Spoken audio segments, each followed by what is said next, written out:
When we talk about plastic waste, you probably imagine grocery bags or plastic balls, but one of the biggest problems actually lies upstream in the massive industrial containers.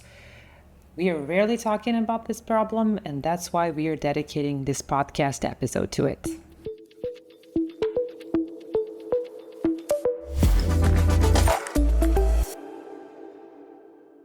Hello, you are watching a brand new episode of the Green New Perspective podcast, your go-to place when you want to learn about innovative technology, sustainable solutions, and marketing efforts that are fueling growth in this space. My guest today is Christopher Winkler. He is the Senior Vice President of Sales and Operations at Hoover Sustainable Solutions. Chris and his team are tackling the part of the plastic waste problem most of us never see: huge industrial containers that are used for shipping materials and chemicals around the world. Right now, most of them are used just once. After that, they are discarded, creating mountains of hidden plastic waste. So Chris is trying to find solutions that are more sustainable but also cost-effective. So in this episode, we are going to talk about why this plastic problem is often overlooked, how the entire industry can change to be more eco-friendly, and how technology can help. So stay tuned and enjoy the conversation. This episode of Green New Perspective is brought to you by New Perspective Marketing. For over 20 years, New Perspective has helped future-focused B2B tech companies grow by building thought leadership, attracting better qualified leads, and driving pipeline growth. If you're ready for smart strategies, measurable results, and a partner who's invested in your success, visit npws.com to learn more. Hello, Chris. Welcome to the Green New Perspective podcast. Thank you. Thanks for having me. Well, to kick things off, can you please tell us a little about yourself and your role at Hoover? And for the folks who have never heard of the company, what does the company do? Sure. So my name is Chris Winkler. I'm the Senior Vice President of Sales and Operations at Hoover Circular Solutions. So we are a rental and packaging company for industrial supply chains for both chemicals and catalyst materials. Really focus on renting packaging solutions with value-added services around them to help our customers meet their needs, both with a sustainable, reusable package, but also an overall cost benefit to their packaging and their operation. Yeah, you mentioned sustainability, and I guess most people don't think about the big plastic tanks and containers used in the heavy industry. So why would you say those containers are a problem? What usually happens to them? Yeah, so a large portion of the industry today uses what they call one-way intermediate bulk containers, or IBCs. And a lot of times they're single use, and that plastic then is cleaned and often either put to waste or destroyed. And what we're seeking to do in our offering is really you have a reusable packaging. So it's used and then can be reused over again, both stainless steel as well as poly. So from a chemical compatibility standpoint, it's compatible, and really try to get that into the market and heavily used to reduce overall plastic waste and to improve their kind of CO2 and emissions footprint. And do you feel like industrial packaging waste has been left out of the sustainability conversations? Because I feel like has. At least we haven't had anyone on the podcast, and we've recorded 60 plus episodes so far, and we never talked about this. Yeah, I mean, a lot of the focus ends up being more consumer packaging and food packaging. So you talk about straws and plastic water bottles and plastic cups and plastic bags. And, to give you an idea, one IBC that's used for chemical, if it's disposed of, is equivalent to about 5,000 plastic bags or a little over 1,700 water bottles. So it's probably not as visible to people. But when you go upstream into chemical supply chains, whatever the chemistries or chemicals might be, the volume gets quite significant when you start talking about overall movement of raw materials, chemicals, and even into finished products before they're packaged out into the end use or end user goods. And so it's just an area that probably isn't seen by the public, but we certainly think has a large impact when you look at overall plastic consumption. And what are the reactions within the industry? I think the industry today uses reusable containers. And I think typically they're used where the requirements of the chemistries require it. A stainless steel tote is used more when flash points are higher and it's a flammable chemical and it's needed from a safety perspective, or regulatory requirements suggest that they have to use it. The challenges for supply chains in adopting reusable packaging, what we've seen is the real big challenge is the return leg. So you can ship it out, it's much like a one-way, but the challenge is you need to get it back, and you need to get it back to reuse it. And that return leg adds costs and complexity into their operations that may or may not be part of it today. And so we've had to really focus on kind of two aspects of that. One, how do we demonstrate that there's an environmental or sustainability benefit of the reuse, meaning you're not buying a new one-way plastic container every time you're doing a fill of a product and shipment. But then two, we had to also overcome the economics and making sure that we can demonstrate to them an overall package cost savings by going to reusable versus one way in the model. And do they feel like when you mentioned that your solution is more sustainable, it would automatically cost more? That's probably the initial reaction from some of our customers. And we've put a lot of effort, and our marketing team has really helped to put a lot of effort into, one, we did a life cycle analysis on our containers versus one-way containers, which really helped us demonstrate kind of the calculations around logistics and freight, and also when you compare it to buying a package versus renting and the cost of renting. And we really boil it all the way down to what is your cost per kg or gallon of a packaged chemical. And we were able to demonstrate a beneficial ROI on that. So an overall reduced cost of packaging a chemical, but then also showed them the sustainability benefits in that model as well. And I'd say customers, receptions vary depending on the company and the customer. And I have to say our maybe our European-based chemical companies that operate in the U.S. certainly are more interested, or sustainability or the environmental aspects kind of go higher up their buying scale of priorities. But I would say even U.S.-based companies are looking more and more at it. I'd say cost comes first, though.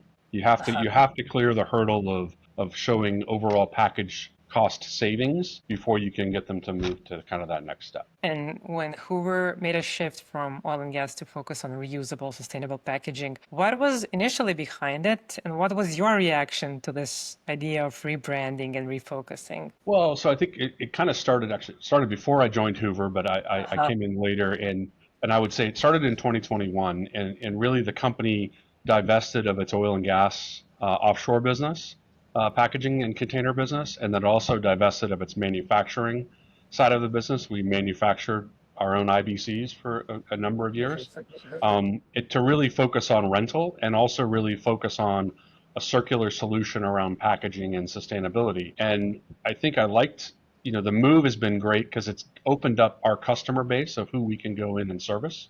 We certainly have an oil and gas customer base today that we service, but we also have a large chemical manufacturing, chemical distributor, food and beverage, and some of the other markets that gave us market diversity in terms of who we're able to go in and service. And that's really, I think, helped broaden our business as well as given us a lot of perspective around the environmental aspects and sustainability of what they're looking at for their packaging requirements. Because across those different industries have different requirements and different needs. And that's really helped broaden us, and I think really formed the company to be really focused on rental with value-added services around it to kind of deliver that overall value proposition to a customer. And what is it like for you to help lead both the sales and the operation side of that transformation, let's say? It's been exciting. It's been a lot of fun. Not without its challenges, I can say, like anything, but that's part of what makes it fun is overcoming those challenges. And I think one of the challenges I quickly saw when I joined, and my prior experience being in a oil and gas specialty chemical company, companies struggle with how they manage fleets of reusable tanks. In both distributors and chemical companies alike. I think I saw a real opportunity for us to bring a little differentiating solution around fleet management and help them be more efficient at managing that fleet. That would both optimize the size, optimize the routes that they distributed and delivered that fleet, and also got the return units back and reduced overall what you might call lost tanks. Really not lost. I mean, you don't lose a large stainless steel tank, but it does end up sitting in the back of a yard somewhere or the back of a warehouse and get out of circulation. And I think what we've been able to put together with our fleet management program has really been a differentiator in the industry and what we can deliver around helping customers see the value in moving to a reusable fleet and really helping them realize overall cost savings on their packaging, and then the added benefit of that sustainability aspect of reducing their overall waste in terms of their operations. Can we go back on how the reusable packaging system actually works? So can you walk us through a typical container's life cycle, let's say, so that our audience can better understand? Yeah, so a stainless steel container, it's produced. Average life of that container is somewhere around 25 to 30 years, so it has a relatively long life. Typically, it's produced. We would then certify it, UN or DOT certification, which that occurs every 2.5 and 5 years. But it would be delivered to a chemical manufacturer or distributor. They would fill it, send it to their customer, and then as their customer emptied it and they delivered more chemical in, typically their drivers or their freight companies would pick up that empty and bring it back to that distribution point, either the manufacturing location or a warehouse for distribution. And it kind of goes in that cycle. Occasionally customers, depending on their supply chain, it may go to a service center to be washed if they want to have that tank not be dedicated to products or a set of products, in which case then it would go to a wash center to be serviced. Hoover does have and operates some wash centers. We also partner with third parties to offer that service, and then it would then go back to the chemical manufacturer, and it kind of go in that cycle or that circuit. And then when they look at fleet sizes and what they need, they would look at what is my overall volume of chemical that I'm supplying, the number of products, number of customers, and from that work out relatively overall fleet size that they need in rotation to be able to service that business that they have. Did you know your win rate drops by 90% if a deal sits idle for 2 months? Sales cycles are dragging, buyers go silent, decision makers keep multiplying. This 20-minute webinar shares data-backed insights and clear tactics to revive momentum fast and keep it going. Don't let your best opportunities stall out. Watch on demand, link in the episode description, and take back control of your pipeline. You mentioned the complexity of working with this massive fleet. So can you tell me, how does the fleet operate and how do you keep everything running smoothly? Like tech, logistic, partnerships, what's important, a single thing or all of these things together? Yeah, I'd say, all of there's quite a few things that are important. If I first look at servicing and maintenance of a fleet, that's something that we have 2 service centers that we operate today for our IBCs, one for our ISO containers. And it's really important to make sure that we, one, run those service centers efficiently, because in many cases, the cost of servicing a tank for our customers is a cost that they don't necessarily recoup from their end customers. It's an expense to managing a fleet. And so we need to make sure that we're cost competitive. We do a good job from a service and quality standpoint and deliver a good quality output. And the other aspects at the service centers that we do have to be very cautious of, and it's certainly first and foremost with us, is safety. For handling the stainless steel tanks, there is an element of risk to that. And certainly when you're also washing them, you're dealing with chemicals, you're dealing with high temperature water, pressure, and those sorts of things. So it is something we look at very important in our sites and something that we take seriously. Last year we did achieve goal 0 across all of our sites, which we're very proud of. So we had 0 incidents. We have a very robust competency and training program that we've rolled out at all the sites. So we have very clear procedures for how to handle and do each task that goes in our operations center, as well as the appropriate PPE that's needed for each of those tasks. And then I would say the next aspect is handling those fleets is the complexity is when you get a large number is how do you keep track of them? Where are they? Are they being used right? Are they lost? Are they sitting at a site too long? Are they in the right location? Because our other customers, a lot of our chemical distributors and manufacturers, one of the key challenges is they need the empty containers when they have an order and when they need to fill. And they need them clean, certified, and ready and available to use. And that's one of the challenges, at least I know from my past life in the chemical manufacturing space, that is a challenge. A lot of these companies, their focus, and rightfully so, is on molecules and new formulas and making the product and the manufacturing of it. Packaging becomes kind of something that's a necessary evil, but not a focus. And so our job, really, I see it as how do we make that easier for them? And how do we make sure those tanks are in the right place? And that's really where our fleet management offering comes in, where we have the ability to bring various technology to use to both track and monitor where those tanks are, when they're likely empty and ready to be picked up, and then where they need to be located to be in service and optimal for that customer. And there's a lot of aspects to it, and I kind of look at it as there's 3 legs on the stool when we look at our fleet management. There's the technology and the platform where you can go look and see dots on a map and see where your tanks are. A number of people have that in the marketplace. We work with a lot of them because we're not making that technology. We outsource that technology. We do have a proprietary platform that we take that data into to manage the fleet itself. That's called Fleet AI that Hoover owns and runs and manages. But really what probably sets us apart and makes us unique is the thought partnership aspect that we bring, where we have our team that looks at that data, looks at that information, and is able to give, whether it be dashboards, reports, messages out each day, text messages with actionable intelligence to that service company, that whether it be a chemical company or distributor, that they can use to then go manage their fleet more effectively. And I think that's the one thing I've heard since I've been with Hoover. These companies need a way to better effectively manage that fleet, and they struggle with how they do that and getting that relevant information. And I think that's the thing our fleet management has been able to give them is actionable intelligence to be able to better manage their fleet. And that's really, at the end of the day, we can do that. I think we then reusable, and going to reusable becomes much less of a barrier. It becomes actually a benefit and a cost savings to their operation, as well as a sustainability win from overall waste and CO2. And how do you communicate all these, let's say, complex benefits to the potential customers? Because there's a lot to unpack here. Yeah, no, there is, and I think the way we look at it typically is we want to look at what is your packaging cost today, and how can we improve that, and then through the process of improving that is where those other aspects start to come in, because then you start to get into logistics, you start to get into fleet size, you start to get into how do I certify my tanks, how do I maintain them, and then those other pieces kind of come. But I've found if we start at the first and foremost, probably what ultimately matters to the key stakeholders, how do I address cost savings in my packaging, and then how does that help me bring a more sustainable model into my supply chain? You hit those two things, and then it kind of builds from there. And you mentioned that you have, let's say, different kind of interest across markets. Do you change that, like for the EU and then the US? So does the message change depending on who you're talking to? I think the message, not so much across segments as much as it's probably where you are in the organization, the level you're talking with.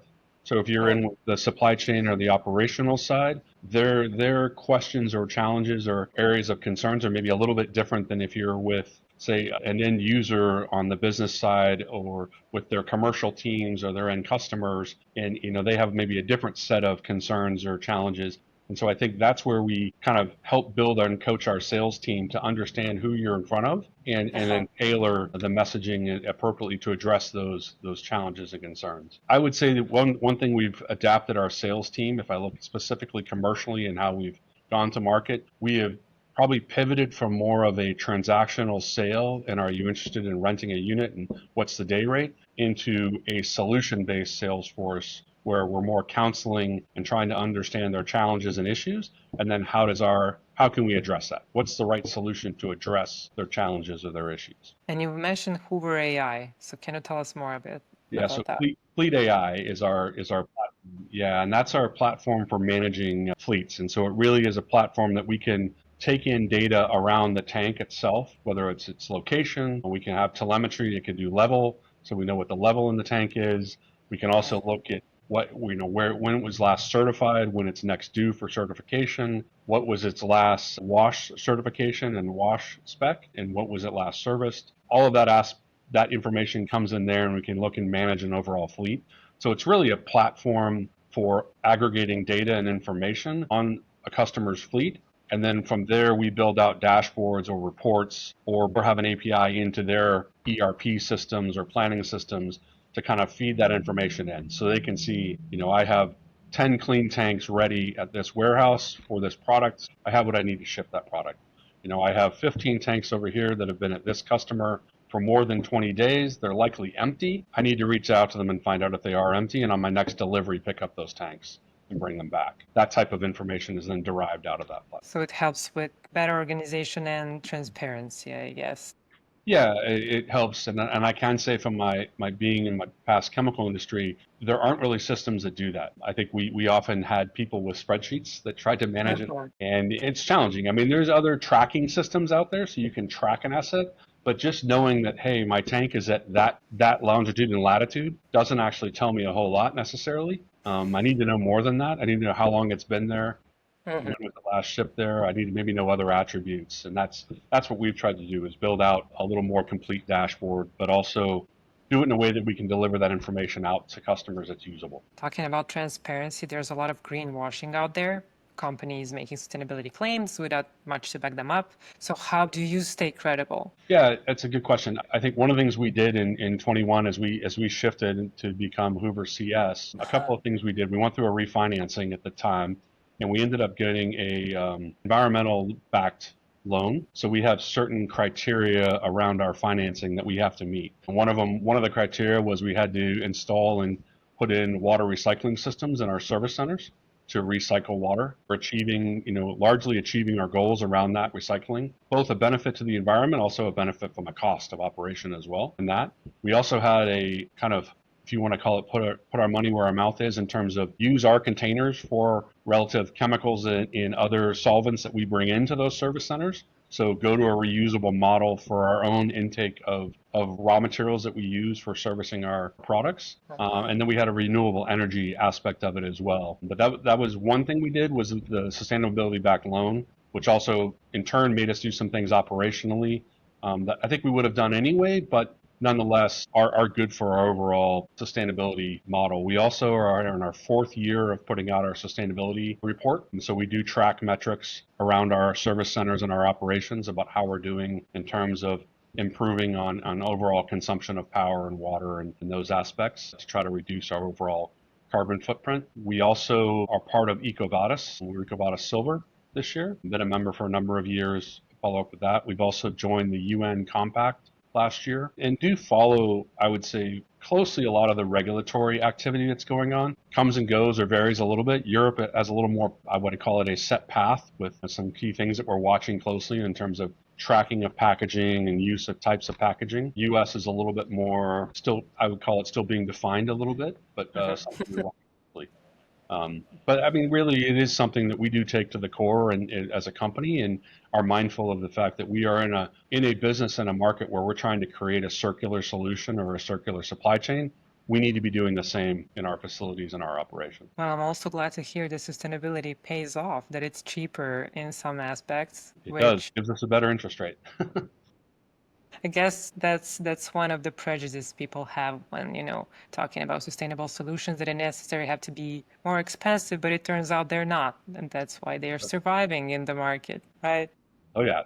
No, I think that's maybe a little bit of a misnomer, right? I think you can be sustainable, and I think one of the things our customers are really asking from us is we want to have cost savings or cost benefits and sustainability. Yeah. They want both. And if you have both, you really have a differentiating solution. Well, talking about the future, what are you most excited about when you work for the Hoover's perspective, and then let's say the industry as a whole? I think it's interesting. Reusable packaging today, there's a small percentage out there that's reusable. There's probably only about 5% in reusable packaging. So there's a huge market and a huge opportunity to convert a number of other chemicals and products into reusable packaging from an industrial, chemical, and distribution scale side. That's exciting to me. It's exciting to be able to go into companies and show them the value that reusable packaging can bring, roll out the solutions that help them manage it effectively and really deliver cost savings to them while getting that sustainability improved. That's exciting. I think our fleet management offering is something I'm really excited about. I think that's going to really differentiate the ability to roll out reusable packaging because they can do it more efficiently and they can do it in a controlled manner and manage it more effectively. So those are very exciting for me. And I think overall, I think as regulations change and as it comes, albeit at different times in different parts of the world, we're going to get to be the benefit of that as a company going to a more circular, sustainable solution. And why do you think that number, like you mentioned, 5% of solutions are sustainable in packaging? Why is that number so low? Is it because of the legislation or is it something else? Because the interest in sustainability is rising. It is. I think it's a little bit of regulations in the past didn't require it.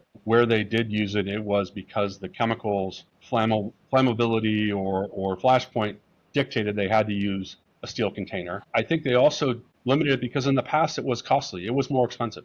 I mean, using a stainless steel reusable container, I think in the past was more expensive than using a one-way plastic container today. I think through our offering and our solutions, we can demonstrate, we can make it a cost benefit to using versus a cost increase. And I think that's honestly been the barrier. in part. I think the other part is, and I talked about it earlier, that return leg is a barrier to get over. And again, that's where our fleet management really helps remove that barrier. And if that barrier is removed, then I think you'll have a lot of opportunity for conversion in the future. I have to say that I'm excited to meet companies that are changing those perspectives from higher costs to sustainability actually being more affordable. Cost benefit, yeah. Yeah. So my last question for you is for leaders who are in the industrial business and who want to be more sustainable, but don't know where to start. What would you say to them, since you have experiences across the industries and, well, the focuses of those industries? Yeah, I mean, I would say, certainly look at what your peers are doing. Reach out to associations as well. I think we've found a lot of value in joining some associations that are both in the respective industries, whether it be distribution or chemical, but then also even looking at some of the sustainability initiatives that are going around and kind of join those to get a perspective, right, and to understand what are they talking about? What seem to be the hot topics? And one of the other things we did as a company is we had our general counsel. He's a very versatile guy, so we had him reach out to some lobbyists in Washington and kind of get connections into, in this case, the EPA and some of that in Department of Energy to kind of understand where were they going with some of their initiatives or where are they heading, really to kind of get some perspective to see where should we focus. And that helped our ability to then kind of form our focus around what are the areas of sustainability that we should focus on to where we think we're going to be aligned. And then probably most importantly, and I'd say last, is we asked our customers, what are they focused on? What are their areas of sustainability that they're interested in? And then how do we align to that, or how do we fit to that? Thank you, Chris. Thank you for your time and for being our guest here on the Green New Perspective podcast. Well, thank you very much. Appreciate it. And thank you again.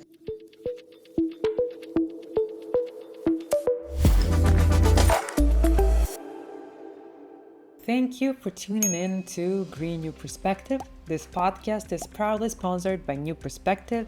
We are a Boston-based marketing agency working with Cleantech clients solely for over 20 years now. And if you want to check out how we help our Cleantech clients to grow, you can click on the link in the description of this episode. If you like what we do here with the podcast, giving some amazing people from all over the Cleantech space a place where they can showcase their innovative tech aimed at combating climate change, you can support us in so many ways. You can leave reviews, comments, or consider subscribing to our channel on your favorite streaming platform. We've noticed that around 75% of you who are regularly watching our show are not subscribing.